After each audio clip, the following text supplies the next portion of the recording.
We're not talking about small sums of money. In some of these communities, we're talking about millions and millions of dollars. And this is all completely, donation, sadaqah. Welcome to the Oaktree Institute Podcast, the podcast designed to empower Muslim leaders through education and skill development. In this episode of the Oaktree Institute Podcast, we welcome on our guest, Shaykh Abdul Nasir Jangda. Shaykh Abdul Nasir is the director and founder of Qalam Institute, one of the leading institutions in Islamic studies across the country. They have a variety of seminaries, intensives, and workshops. He was an imam in various locations in the Dallas area for much of his life after studying overseas for over a decade. Shaykh Abdul Nasir has extensive experience in advising and teaching leadership in the Muslim community, and we're going to benefit tremendously from his knowledge today. All right, and we're here with Shaykh Abdul Nasir Jangda. How are you doing, Shaykh? Very good, alhamdulillah. Doing good, doing great. We really appreciate your time and jumping onto the podcast with us. And so we kind of wanted to start the discussion today by talking a little bit about your experience being a leader in the Muslim community. What are some of the hurdles and challenges that people don't see when you've been an imam, you've been instructor, you've traveled in a lot of different places, you're currently leading your own organizations? What are some of the biggest challenges that you've seen from a leadership perspective in the Muslim community? When it comes to challenges in terms of leadership in the Muslim community, so one of the things that I see, and actually it was something that I've been talking about lately, I find myself talking about it more and more, multiple times a day. Sometimes I'm having this discussion and conversation with friends and colleagues, people that I work with, that the majority of our organizations in the Muslim community are, not to be redundant, but they are what we would refer to as community organizations. Mm-hmm. Masajid, Islamic centers, these kinds of local community organizations. And the biggest thing that I'm coming across repeatedly, time and time again, is that while you want a sense of authenticity and proper representation of the community in the leadership, but the vast, overwhelming majority of the individuals who are in the position of leadership, are entrusted with the leadership of the community, have very little to no knowledge, training, background, experience, and any kind of management, leadership, structure, organizational skill. They have little to none of these kinds of skill sets and knowledge backgrounds. And therefore, I understand this is a bit of a harsh word, but I see a lot of chaos. Chaos is the best word that I can use to describe it. It's a complete free-for-all. Everyone's just kind of winging it. And what that leads to in the order of significance is obviously the lost opportunities, the wasted potential, and a little further down the list, but it's still a tragedy, and that is a lot of resources are wasted as well. And so that I feel right now at the forefront of my mind, that's the thing that, for lack of a better word, that's the thing that bothers me the most. And that's really interesting. You said I want to say I love, but I agree with the term chaos. That's absolutely one of the things that we see. I mean, it's really people just, there's absolutely no structure, no organization. So I just wanted to kind of reflect with you because of, your extensive experience working in the Muslim community under these kinds of organizations, and then obviously now really working on helping these kinds of organizations. So what is the impact of that chaos? What does that actually do? Can you just kind of tell me maybe an experience that you've seen or repercussions, if you will, of this lack of leadership and organization and kind of the education around those two things? So yeah, like I said, the first two things that I'll mention is that I just see like so much lost opportunity and potential. Mm-hmm. There have been droves of people in our community, entire generations that have missed out on very important, critical things that they needed in their lives. Mm-hmm. These community organizations are primarily there to provide spiritual support, Mm-hmm. education, spirituality, a sense of community and fellowship. And so all of that is lost. And so many people have lost out on so many essential things because of Mm-hmm. that. The second thing is, like I said before, the wasted resources. Mm-hmm. Again, money's not the most important thing, but at the same time, we're not talking about small sums of money. In some of these communities, we're talking about millions Large. and millions of Yeah. dollars. Yeah. And this Yeah. is all completely, donation, sadaqah Mm-hmm. based, especially because differences of opinion and all that. But, Mm-hmm. there are some scholars, and therefore there are some communities that adopt the position that they don't use zakat funds for the sake of the masjid. And when that's being done, then you think about it. This is above and beyond people's zakat. Mm-hmm. Mm-hmm. That the community gave millions and millions of dollars of money, SubhanAllah. and it's just all being wasted. And then the third thing is that, which is troubling, but it's a little bit of a complicated wrinkle because, what's the expression about necessity being kind of the mother of invention, or something to that effect. Mm-hmm. But the third thing that I see that's happening is that there's an entire generation of people that is coming up that have completely lost any kind of faith and any kind of confidence in these community organizations. Mm-hmm. Mm-hmm. They just do not buy into that structure, and they're just not sold on it anymore, which is resulting in, for the most part, a lot of spiritual loss in our younger generations. Mm-hmm. But at the same time, some places, not everywhere, I don't want to speak too broadly, Mm-hmm. but some places, of course, there's a lot of there's some ingenuity that is basically popping up, and then people are starting to try to find alternative solutions. Right.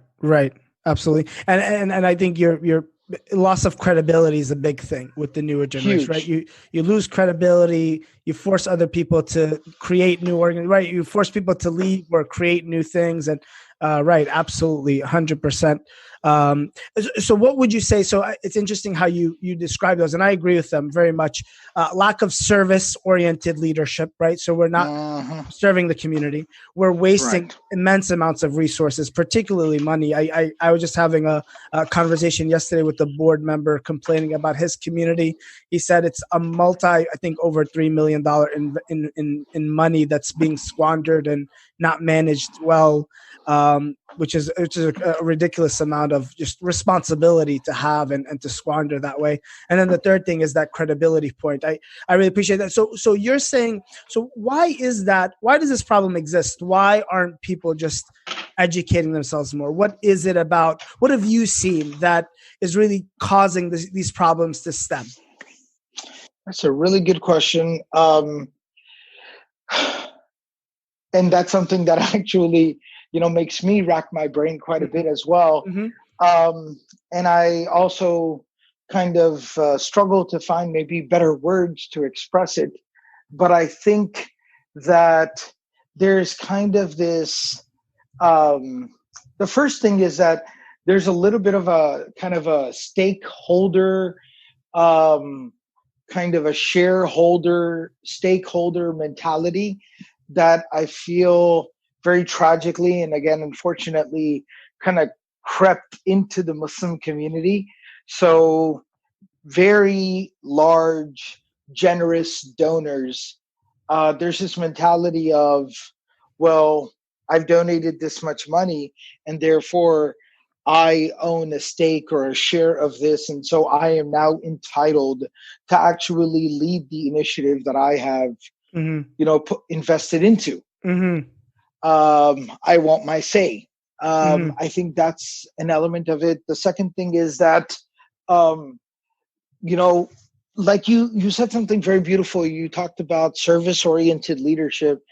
And I think in the absence of more service oriented leadership, where leadership is more so kind of like given and recognized and afforded, Mm-hmm. based out of respect and admiration for the person, um, in the absence of that, sometimes there's a leadership that ends up manifesting that is more afforded based off of power dynamics. Mm-hmm. So if somebody is a very prominent member of a community, they're a very charismatic person. Mm-hmm. They have a very strong, overwhelming presence about them. Then that ends up sometimes being the issue. If somebody has a very, has a lot of prestige in their family background, in their business, or in their career, that also then naturally they're just assumed to be the leader of the community. And people who are already in the community, who are already have been in a position of leadership for a while, um, I think there's a couple of things that they are negatively affected by. There's obviously the element of the ego. Yeah. That is something the Quran constantly reminds us about. Mm-hmm. The Prophet ﷺ constantly So, tells us about the evils of the nafs, mm-hmm. and ujub and self, being enamored with oneself and becoming very kind of, uh, being almost at a level of arrogance about oneself. Mm-hmm. And that gets in the way of openness to educating yourself and learning more about how I can do this better. Um, and then there's the same age-old issue of just, this is how we've always done it, so this is how things need to be done. Have to be done. And Yeah. yeah, this is how things have to be done. And no one's really willing to have a conversation about doing anything any differently at all. Yeah. Yeah. Challenging the status quo, or challenging the way things are, or who is there. It's sometimes very difficult in communities. So I guess, natural kind of segue then is, what are some of the remedies? I know you touched on them, some of these spiritual points, but what do you think are some of these remedies for these these areas that these problems stem from? Um, I think a combination. I basically feel like it's going to take a combination of different factors or different remedies to kind of come together, merge together, to really ultimately and eventually solve that problem.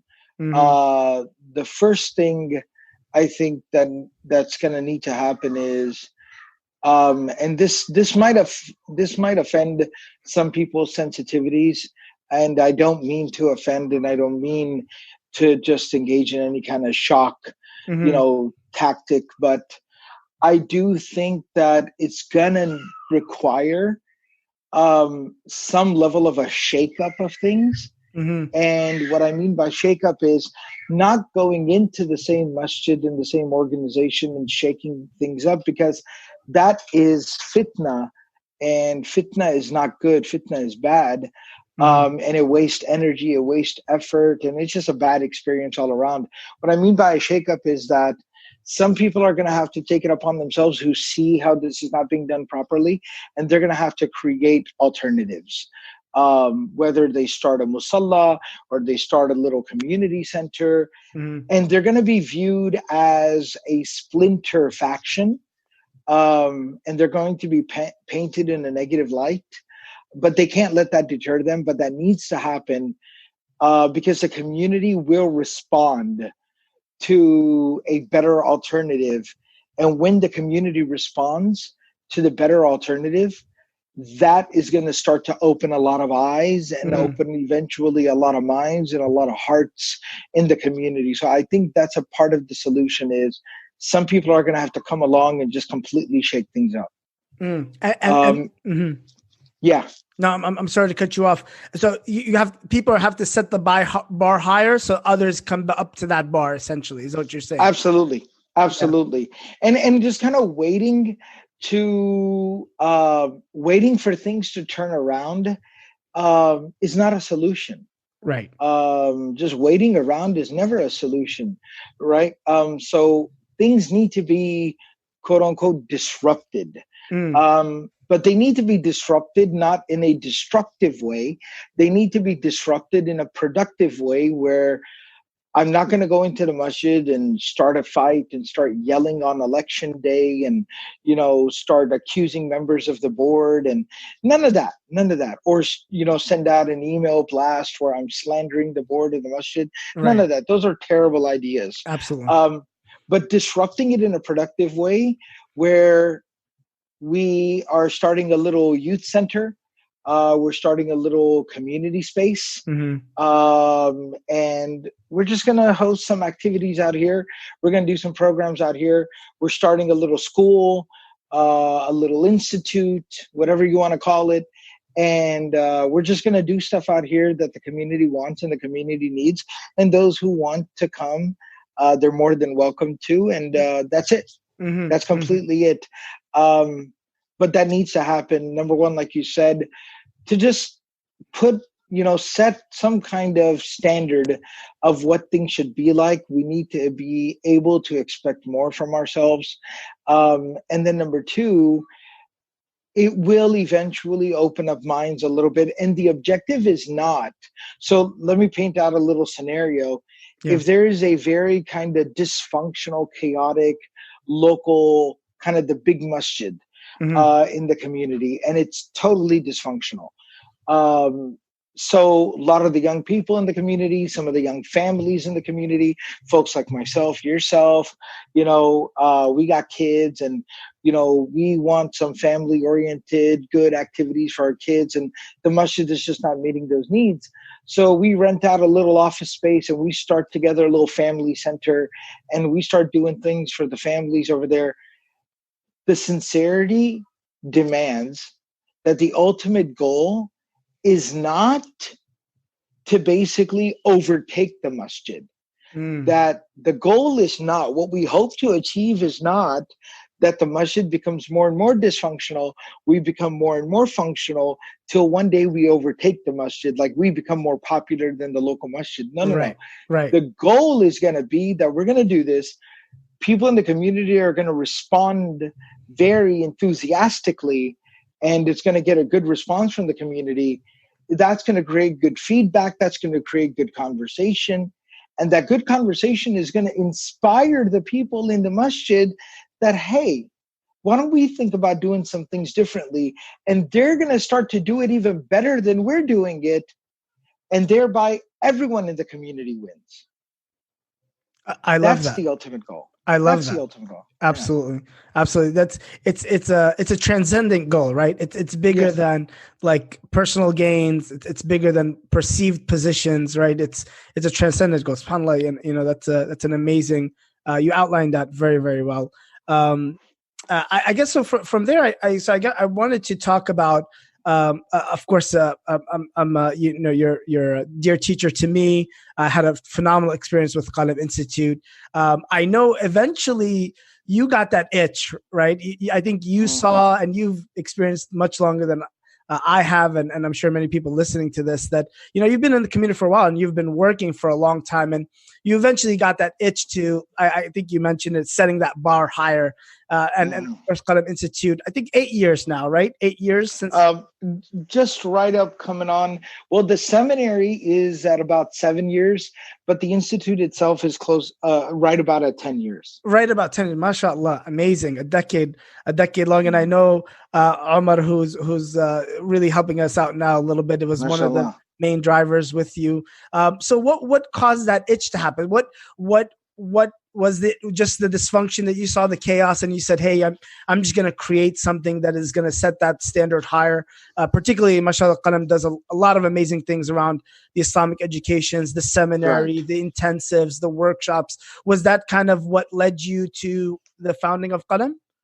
Yeah. So I A lot of the kind of organizations, like I said, the vast overwhelming majority, I mean, this is not a scientific number, but 90+% of our organizations in the Muslim community are these local community kind of organizations, Right. the local quote unquote masajid, Islamic centers, and things like that. Right. Qalam is obviously an educational initiative, so that's a little bit distinct and that's a little bit different. But even then, you're asking, the perfect question, and that is, why did I feel the need to kind of start something from scratch, as they say, rather than just basically go and take maybe some of my ideas, some of my energies, and some of the different thoughts that I have. Why didn't I go to a pre-existing organization, and why did I feel the need to kind of start something from scratch? So there's two answers to that question. It's kind of two things that factored into that. Mm-hmm. The first one is that I was actually talking about this yesterday in one of the sessions that we had, that it's a lot of the Islamic efforts, particularly in the realm of education, Islamic knowledge and Islamic education in the English language, is still a relatively younger endeavor. Mm-hmm. The first time the Quran was translated into English by a Muslim, that's the caveat, by a Muslim, Mm-hmm. was we're coming up at about 100 years. So the first time the Quran was translated into English language by an actual Muslim was 100 years ago. Mm. So it's a very, very young endeavor. So the reality was that there actually weren't a lot of very, there weren't already pre-existing initiatives and efforts where I was focusing solely on this kind of traditional Islamic knowledge being put into the modern context. There was an initiative available like that to me. That was the first part. So again, it was kind of necessity that led to that kind of invention. Right. The second factor was that some bigger, more larger kind of umbrella organizations that maybe weren't solely educationally focused, but they were broad enough organizations, kind of umbrella organizations, where maybe an effort like this could be housed under that umbrella. It was that same thing again. I just saw a lack of focus. I saw a lack of kind of that quality and that standard that I hoped one day to be able to achieve. I also don't want this to sound like I came in arrogantly, like we're going to do it right from day one. No, absolutely not. It's a learning curve. Right. But what I was hoping for, I saw that fundamentally some of these organizations weren't even equipped. They weren't set up the right way in order to be able to facilitate the development of what I hoped for. And that's what kind of led to the very, very, very exhausting, very difficult process of kind of quote unquote starting something from scratch. Right. So much so that I tell my students all the time that if there is a good effort and a good initiative available to you, kind of a good structure and a good organization that you can take your ideas and thoughts and talents and abilities to do good work, definitely do that, because the whole starting your own thing is wildly overrated. Right. Well, extremely difficult. It's not as it's not as extravagant as Instagram or social media might make you think, right? No, it's not. There's literally nothing glorious about it at all.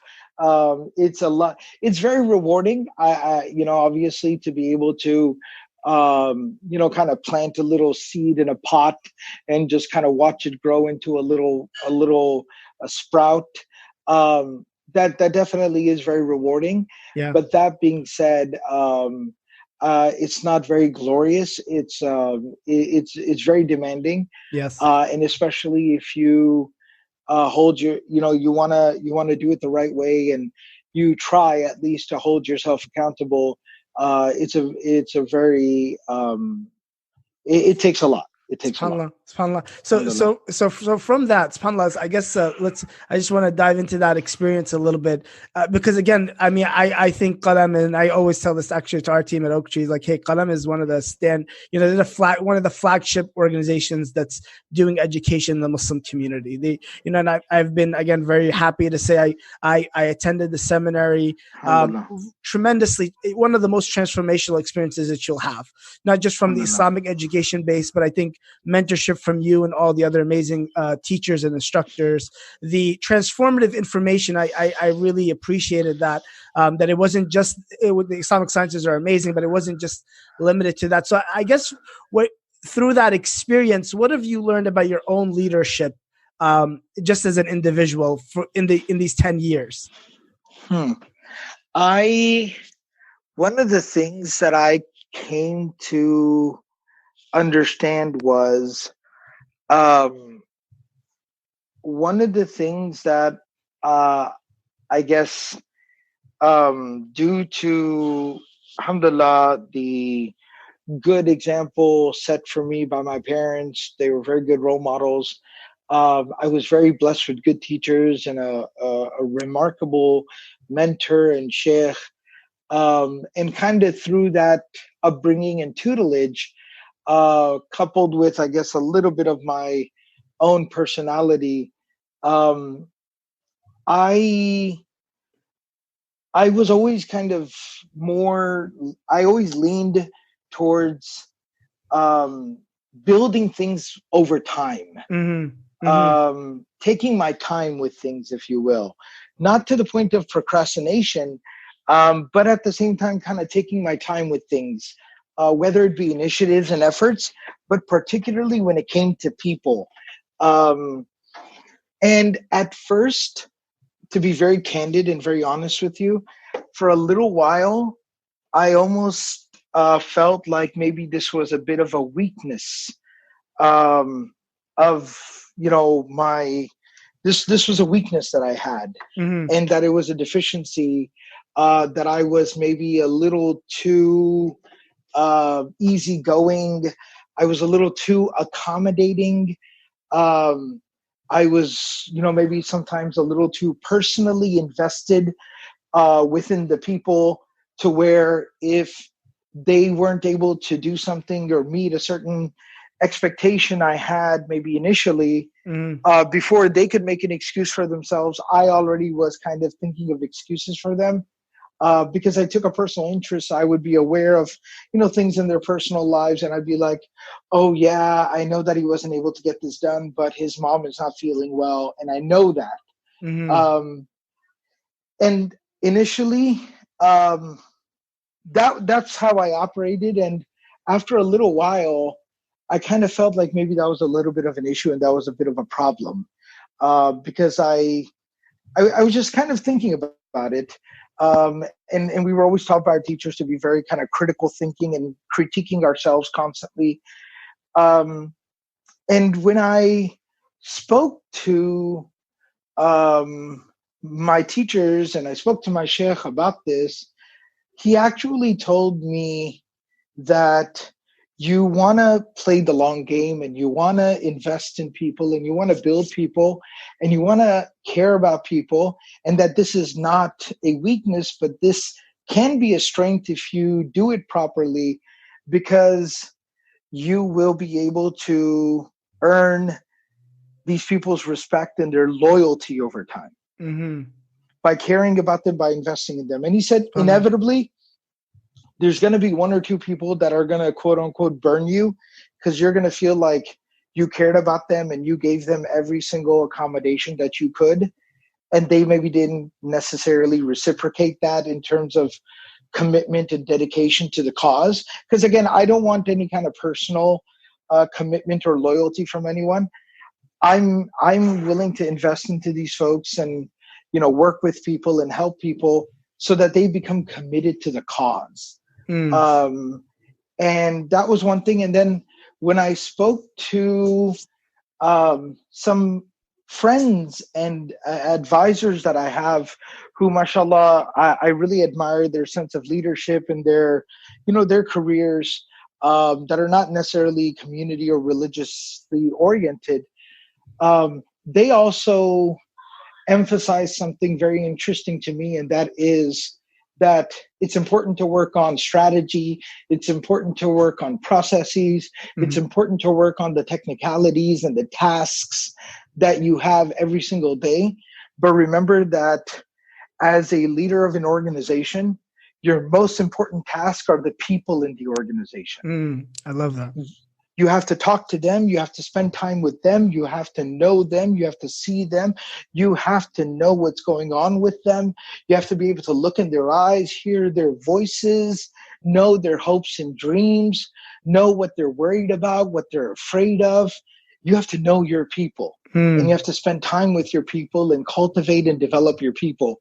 And then the work will kind of, quote unquote, care of itself. And so those were, I felt like those are two things that I really kind of reflecting on it, over the last maybe year or so.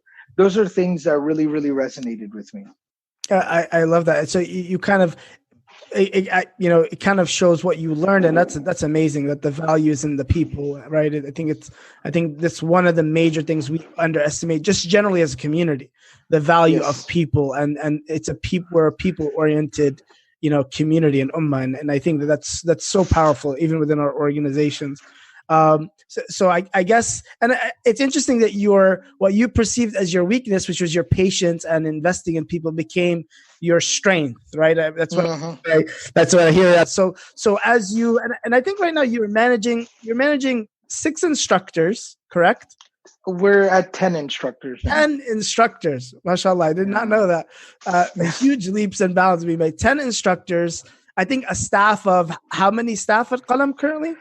We're probably somewhere around 12 staff members.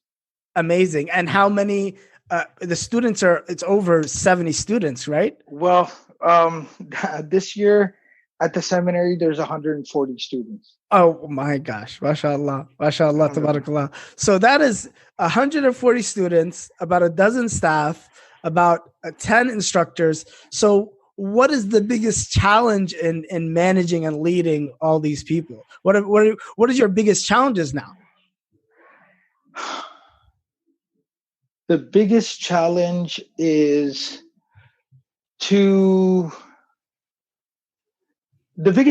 discipline. And that's just being very honest. I love teaching. I love the classroom. The classroom is kind of my natural habitat. Absolutely. That's your passion. I know that. Absolutely. Yeah. I don't think you like the leading. I know that's your absolute passion is the classroom. That's right. That's right. And I love spending time and talking to students. But for me to be very, very disciplined, for me to treat my meetings, my working sessions with the marketing team, the finance team, my meetings with the accountant, my working sessions with the project management team, the curriculum team, the admissions team, working with them, I have to have the discipline that I take that work just as seriously as I take my classes. So I have an extra jump in my step. I am giddy and I am 5 minutes early when it's time to teach usulul fiqh, when it's time to teach tafsir to the third year students. That's like my favorite part of the day. But I had to, and I still have to remind myself, push myself to be just as disciplined, to be enthusiastic, energetic, punctual, hardworking, completely focused, even when I'm working on the nitty gritty kind of stuff, the accounting, the bookkeeping, the marketing, the, logistics and admin and facilities team and admissions team, that I have to take that work just as seriously. And I have to bring the same level of ihsan that I enjoy bringing to the classroom. I have to bring that to that office work as well. SubhanAllah, that's amazing. And I mean, I really appreciate you sharing that. I think it's profound to think about, mashallah. I mean, you're nationally recognized. Everybody loves learning from you, but it's discipline that gets you. That's amazing. That's the discipline, your own control of yourself to get into the meeting, to make sure you're there, to make sure you're giving that much ihsan. I love that word, like that excellence towards leading and managing these different parts, even though I'm sure you don't like them. It's very difficult, right? The finances, the accounting. Oh gosh, the project, the finance meetings. I just wish my soul would leave my body for the duration of the finance meeting. That's it. Right. But it's serious work, and so many of our organizations go wrong in the area of compliance and accounting and financing. Absolutely. Right. It's an amana, it's a trust. We're a nonprofit organization. People give scholarships for students, and we have to take that very, very seriously. Right. That's amazing. And I really appreciate you sharing that. It's wonderful insight. So you would say, I think, and I know that Qalam is, I think one of the amazing things and outcomes of all the things going on, the trips and everything, is really producing those people at the end. I know that that leadership development, many of the Qalam students are community leaders, or they're very heavily involved in serving in some way, and whether they're youth directors or imams or so many different arenas. So would you say that your best way in solving the leadership chaos or crisis is just by building that next generation of those leaders? Absolutely. Just, the ultimate goal and dream of this effort is to basically just completely flood the communities across the country with this next generation of energetic, enthusiastic, grounded, qualified, empathetic, and compassionate leadership. That I feel will be the solution, because yes, it's a very lofty example, but it is the example, uswatun hasana, that the Prophet sallallahu alaihi wasallam was a leader. He was a person, and he didn't have a facility in an organization or none of those things at his disposal in the initial days, and he literally changed the world. And that's how that change will always come about, is that it'll come through people who have benefited from the knowledge and the training and the tarbiyah that our deen and our religion provides. They are plugged into that tradition of change and transformation, and then they'll be able to take that benefit and basically move forward with it. Perfect. MashaAllah. May Allah make that happen and ease that path. So we'll end with this last thought. So what would you, what would be your biggest, most important message for community leaders, people that are out there? They definitely look up to you and some other great role models that we have. They are inspired by Qalam programming or an Oaktree programming, or they're energetic about the idea of serving their community, or they are serving in their communities currently. What would be your main message towards people working hard, grinding in the Muslim community from a leadership perspective, or just to the leadership? So the first thing I would remind myself of, and also share with all my brothers and sisters out there, is it's a very simple little Arabic proverb. It's a saying, "Faqidu shay la yu'ti shay." Someone who doesn't have anything themselves cannot provide anything to others. So if we ourselves are lacking in our spirituality, we are lacking in our knowledge, we are lacking in our energy and enthusiasm and our himma, our spiritual fortitude, if we are lacking in those areas, we're not going to be able to provide that to anyone else. And all the efforts that we're involved in are basically us just kind of going through the motions, but it's not going to provide a lot of benefit to people. So the first thing I would say is that the best leaders are the ones who never stop growing themselves. The best ulama of our tradition, because that's kind of my background, is in knowledge and ilm.